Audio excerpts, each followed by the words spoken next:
విశాఖ నగరంలో దుండగుల దాడిపై బాధితులు స్టేషన్కు వచ్చి ఫిర్యాదు చేసినా పోలీసులు పట్టించుకోకపోవడాన్ని తప్పుపట్టారు AP deputy CM Pawan Kalyan. ఈ దాడి వెనుక కొందరు రాజకీయ నేతలు ఉన్నారన్నారు. బాధ్యులపై చర్యలు తీసుకోకపోవడం, నేరాలపై నిర్లిప్తత వహించడం సరికాదన్నారు. హద్దు మీరే వాళ్లతో కఠినంగా వ్యవహరించాలని జిల్లా కలెక్టర్లు, ఎస్పీలను ఆదేశించారాయన. శాంతి భద్రతలపై సమీక్షలో విశాఖ అంశాన్ని ప్రస్తావించారు పవన్ కళ్యాణ్.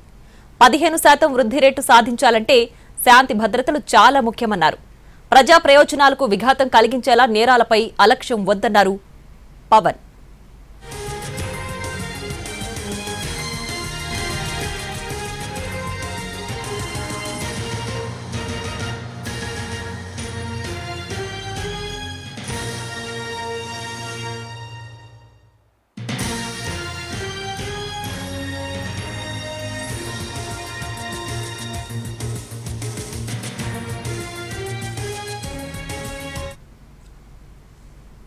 విశాఖ నగరంలో దుండగుల దాడిపై బాధితులు స్టేషన్కు వచ్చి ఫిర్యాదు చేసినా పోలీసులు పట్టించుకోకపోవడాన్ని తప్పుపట్టారు AP deputy CM Pawan Kalyan. ఈ దాడి వెనుక కొందరు రాజకీయ నేతలు ఉన్నారని అన్నారు. ఇదే విషయానికి సంబంధించి పూర్తి డీటెయిల్స్ మా ప్రతినిధి రవిచంద్ర లైవ్ లో అందించడానికి సిద్ధంగా ఉన్నారు. రవిచంద్ర, విశాఖలో జరుగుతున్న నేరాలన్నింటిలోకి ఎక్కువ ఆర్థిక భూ వివాదాలతో సంబంధించిన నేరాలు ఉంటున్నాయి. వాటి వెనుక రాజకీయ నాయకుల ప్రమేయం ఉంటుందనే అంశం చాలా కాలంగా రాజకీయ వర్గాలతో పాటుగా అధికార యంత్రాంగంలో కూడా తీవ్ర చర్చనీయాంశంగా ఉంది. ఈ క్రమంలోనే డిప్యూటీ సీఎంతో పాటు ముఖ్యమంత్రి కూడా అదే అంశాన్ని ప్రస్తావించడం, కలెక్టర్లు, ఎస్పీలకు ఒక విధంగా ఫ్రీ హ్యాండ్ ఇచ్చినట్టుగానే మనం చూడాల్సిన అవసరం ఉంటుంది. ఈరోజు జరిగిన సమీక్ష సమావేశాల్లో ప్రధానంగా ఉత్తరాంధ్రలోనూ, అందులోనూ ప్రత్యేకించి విశాఖపట్నం భూ వివాదాలకు సంబంధించిన అంశాలు చాలా కీలకంగా ప్రస్తావించడానికి రావడం, ఎమ్మెల్యేల స్థాయిలో కొంతమంది ప్రమేయాన్ని స్వయంగా పార్టీ అధినేతలు నిర్ధారించుకోవడం కూడా ఇప్పుడు తీవ్ర చర్చనీయాంశంగా మారింది. ఒక విధంగా ఎమ్మెల్యేలతో పాటుగా చోటా నాయకులందరిపైన కూడా దృష్టి ఉండాల్సిందే. ఖచ్చితంగా వారు చేస్తున్న అవకతవకలు కావచ్చు, లేకపోతే భూ వివాదాలకు సంబంధించిన వ్యవహారాలన్నింటినీ చెక్ పెట్టాల్సిన అవసరం ఉందనే విషయాన్ని ప్రభుత్వం గుర్తించినట్టుగానే భావించాల్సిన అవసరం ఉంటుంది. పవన్ కళ్యాణ్ ఏదైతే ఇప్పుడు ప్రస్తావించిన అంశంతో పాటుగా ఇటీవల యలమంచిలి నియోజకవర్గానికి సంబంధించి అచ్యుతాపురంలో అత్యంత విలువైన భూ వివాదంలో స్థానిక ఎమ్మెల్యే పైన అనేక ఆరోపణలు వచ్చాయి. ఆ తర్వాత మరికొంతమంది నాయకుల ప్రమేయం పైన కూడా ఆరోపణలు రావడం, వీటన్నింటి మీద కూడా సమగ్రమైన విచారణ జరగాలని ప్రభుత్వం భావిస్తున్నట్టుగా మనం చూడాల్సిన అవసరం ఉంటుంది. వాస్తవానికి విశాఖపట్నంలో ఉన్న భూముల విలువ కొన్ని వందల కోట్ల రూపాయలకు పెరిగిపోయింది. ఇటీవల ఈ ప్రాంతీయ ఇంకా అంటే ఏదైతే ఉత్తరాంధ్రతో పాటుగా అటు కోనసీమ జిల్లా వరకు ఒక ప్రాంతీయ క్లస్టర్ని ఏర్పాటు చేసి ప్రాంతాన్ని అభివృద్ధి చేయాలని ప్రభుత్వం భావించిన తరుణంలో ఒకవైపు రియల్ ఎస్టేట్ వ్యాపారాలతో పాటుగా భూముల ధరలకు సంబంధించిన కూడా గణనీయంగా పెరిగే అవకాశం ఉంది. ఈ క్రమంలోనే భూ వివాదాలు కూడా పెరుగుతున్నాయి. ఇప్పటికే సిటీ శివార్లలో చోటు చేసుకుంటున్న పరిణామాలు కావచ్చు, లేకపోతే భూముల వ్యవహారాలు వచ్చినప్పుడు కొంతమంది నేతలు నేరుగా సెటిల్మెంట్లకు పిలవడం, బోత్ పార్టీస్ను కూర్చోబెట్టి బెదిరించడం వంటి అనేక ఫిర్యాదులు కూడా పోలీసులకు వస్తున్నాయి. అయితే అధికార పార్టీ కారణంగా కొంత నిర్లిప్తతగా ఉంటున్నారనే ఫిర్యాదులు, ఆరోపణలు ఉన్న నేపథ్యంలో ఈవేళ ఆ అంశం తీవ్ర చర్చనీయాంశంగా మారింది. ఇక నుంచి పోలీసులకైతే ఒక విధంగా ఫ్రీ హ్యాండ్ వస్తుంది. వారంగా సివిల్ సెటిల్మెంట్లో పోలీసులు జోక్యం చేసుకోవడం కానీ, లేకపోతే సివిల్ కేసుల విషయంలో పోలీసులకు కొంత ఉదాసీనంగా ఉన్నారనేది కూడా చాలా కీలకమైన అంశం. ఒక విధంగా బాధితులు వచ్చి ఫిర్యాదు చేసినప్పటికీ కూడా అది సివిల్ కేసు కాబట్టి న్యాయపరంగా చూసుకోమనే ఒక సూచన చేసి వదిలేస్తున్నారనేది కూడా కీలకంగా ఉంది. ఆ కారణంగానే కొన్ని కేసులు రిజిస్టర్ కావటం లేదు. ఒకవేళ రిజిస్ట్రేషన్కి వచ్చినప్పటికీ కూడా, రిజిస్టర్ అయినప్పటికీ కూడా వాటికి పరిష్కారాలు లభించటం లేదనేది కూడా చర్చనీయాంశంగా ఉంది. ఈ క్రమంలోనే నేతల ప్రమేయాన్ని ఎట్టి పరిస్థితులను కూడా సహించేది లేదని పార్టీ అధినేతలు పవన్ కళ్యాణ్ కావచ్చు, చంద్రబాబు చాలా స్పష్టంగా చెప్పినట్టుగానే మనం చూడాల్సిన అవసరం ఉంటుంది. ఇక్కడ నుంచి ఏ అంశాలకు సంబంధించి ఎవరెవరు ఇన్వాల్వ్ అయి ఉన్నారు అనేది ఇక లెక్కలు బయటకు వచ్చే అవకాశం కనిపిస్తోంది.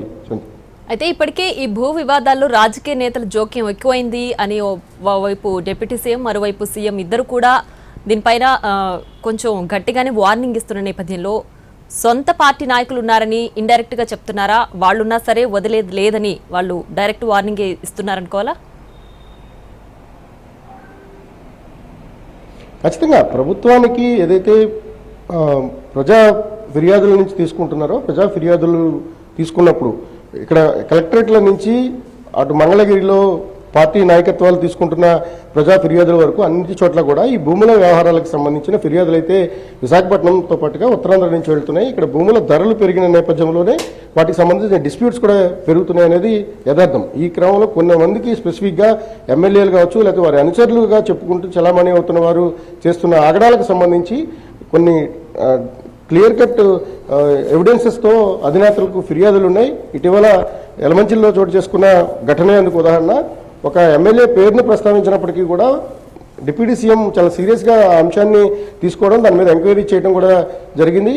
ఒక విధంగా నేతల ప్రమేయం పరోక్షంగానో ప్రత్యక్షంగానో ఉంటుంది. దీని భూములు గోల్మాల్ కావచ్చు, లేకపోతే భూములకు సంబంధించిన వ్యవహారాల వెనుక వాళ్ళ హస్తం ఉంటుందనే విషయాన్ని ప్రభుత్వం గుర్తించింది. వాస్తవానికి 2014-19 మధ్య తెలుగుదేశం పార్టీ అధికారంలో ఉన్న సమయంలోనే విశాఖలో భారీ భూ కుంభకోణానికి సంబంధించిన ఒక అంశం తెరపైకి వచ్చింది. 1,00,00,000 ఎకరాల భూములకు సంబంధించిన రికార్డులు ట్యాంపర్ అయ్యాయని, ఆ దసరాలన్నీ కూడా గోల్మాల్ అయిపోయాయన్న అంశం అప్పట్లో ప్రభుత్వాన్ని తీవ్రంగా కుదిపేసిన పరిస్థితి. దానిపైన 2 ప్రత్యేక దర్యాప్తు బృందాలు కూడా పనిచేసే ఆ నివేదికలన్నీ కూడా ప్రభుత్వం దగ్గర ఉన్నాయి. రికార్డుల ట్యాంపరింగ్ వంటివి చాలా సహజమైన ప్రక్రియగా ఈ ప్రాంతంలో మారిందనేది ప్రభుత్వం నోటీసులో ఉంది. ఈ క్రమంలోనే ఎవరైతే 22A వంటి భూముల వ్యవహారంలో వివాదాస్పదంగా మారుతున్నాయి, అటువంటి వాటి విషయంలో జోక్యం చేసుకోవడం కానీ, లేకపోతే అన్యాక్రాంతం చేసే ప్రయత్నం చేస్తున్న వారికి సహకరించడం వంటి ప్రత్యక్ష పరోక్ష విధానంలో భూముల ఆక్రమణలకు సహకరిస్తున్న సొంత పార్టీ నేతలైనప్పటికీ కూడా వారిని సహించేది లేదన్న ఒక బలమైన సందేశం ఇవ్వబోతున్నారు. దీని ప్రకారంలో ఎవరెవరిపైన ఏ ఆరోపణలు వచ్చినాయి, వారికి సంబంధించిన డేటా పోలీసుల దగ్గర ఏ విధమైన సమాచారం ఉంది, లేదా రెవెన్యూ యంత్రాంగం దగ్గర ఎటువంటి సమాచారం ఉందనేది కూడా ఇప్పటికే రాష్ట్ర ప్రభుత్వం దగ్గర ఉంది. వాటన్నిటి ఆధారంగానే త్వరలో కొన్ని కీలక నిర్ణయాలు కూడా తీసుకునే అవకాశం ఉంది. ఆ దిశగానే ఈ రోజు జరిగిన సమావేశంలో ఒక ఇండికేషన్ లాగానే మనం భావించాల్సిన అవసరం ఉంటుంది. సొంత పార్టీ నేతలను కూడా క్షమించేది లేదంటూ అటు చంద్రబాబు, ఇటు పవన్ కళ్యాణ్ కూడా చెప్పిన పరిస్థితిని మనం చూడాల్సిన అవసరం ఉంటుంది. రైట్ రవిచంద్ర, మీరు అలాగే హోల్డ్లో ఉండండి. విశాఖతో పాటు ఉత్తరాంధ్ర జిల్లాలోని పారిశ్రామిక ప్రాంతాల్లో కొన్ని భూ వివాదాల్లో రాజకీయ నాయకుల ప్రమేయంపై ఫిర్యాదులు వచ్చాయని పవన్ కళ్యాణ్ తెలియజేశారు. దీనికి సంబంధించి అటు సీఎం, ఇటు డిప్యూటీ సీఎం ఇద్దరు కూడా స్ట్రాంగ్ వార్నింగ్ ఇచ్చారు నేతలకి. దీనికి సంబంధించి పూర్తి డీటెయిల్స్ అందించడానికి మా ప్రతినిధి ప్రసన్న లైవ్లో అందించడానికి సిద్ధంగా ఉన్నారు. ప్రసన్న, అటు సీఎం, ఇటు డిప్యూటీ సీఎం ఇద్దరు కూడా చాలా సీరియస్ అయ్యారు. రాజకీయ నాయకుల ప్రమేయం భూ వివాదాల్లో ఎక్కువగా వినిపిస్తుంది, అందులోనూ విశాఖలోనూ ఎక్కువగా ఇలాంటివి జరుగుతున్నాయని చెప్తున్నారు. సో సొంత పార్టీ నేతలైనా సరే వదిలిపెట్టేది లేదు, ఖచ్చితంగా యాక్షన్ తీసుకుంటున్నామని చెప్తున్నారా?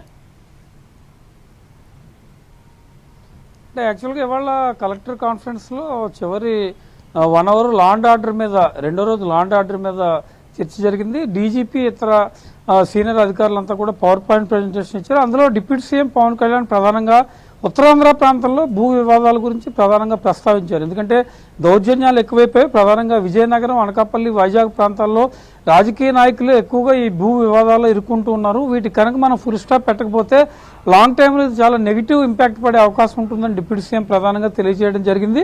అంటే సొంత పార్టీ నేతలు కావచ్చు, రాజకీయ నేతలు కావచ్చు ఎక్కువగా జోక్యం చేసుకుంటున్న పరిస్థితి. ఎందుకంటే ఉత్తరాంధ్ర ప్రాంతంలో భూ లావాదేవీలు చాలా ఎక్కువగా జరుగుతున్నాయి. భూమికి కొంచెం డిమాండ్ ఎక్కువగా ఉండటం, ఇంచుమించు ఇతరత్ర కారణాలను దృష్టిలో పెట్టుకుని, అక్కడ ఉన్న వివాదాలను దృష్టిలో పెట్టుకుని పవన్ కళ్యాణ్ ఈ రకమైన వ్యాఖ్యలు చేసిన పరిస్థితి మనకు కనిపిస్తుంది.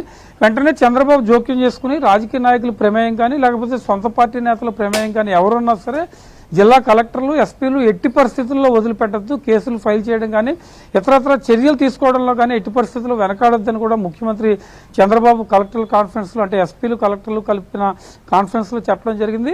డిప్యూటీ సీఎం పవన్ కళ్యాణ్ గతంలో కూడా కొన్ని ఈ రకమైన అంశాలను లేవనెత్తారు. ఎందుకంటే హోమ్ డిపార్ట్మెంట్కి సంబంధించి ఆయన 1-2 అంశాల్లో ఉన్నారు. ప్రధానంగా ఇప్పుడు భూ వివాదాల గురించి డైరెక్ట్గానే రాజకీయ నేతల జోక్యం ఎక్కువైపోతుంది. ఉత్తరాంధ్ర ప్రాంతంలో విజయనగరాన్ని ప్రస్తావించారు, వైజాగ్, అనకాపల్లి ప్రాంతాన్ని ప్రస్తావించి ఆయన కామెంట్ చేయడం అనేది చర్చనీయాంశంగా మారుతున్న పరిస్థితి మనకి కనిపిస్తోంది. గతంలోనే హోమ్ డిపార్ట్మెంట్లో కొన్ని సందర్భాల్లో జోక్యం చేసుకోవడం, మళ్ళీ ఇప్పుడు లా అండ్ ఆర్డర్ మీద ప్రత్యేకంగా చర్చకు వచ్చినప్పుడు ఈ భూ లావాదేవీల గురించి పవన్ కళ్యాణ్ ప్రస్తావించారు.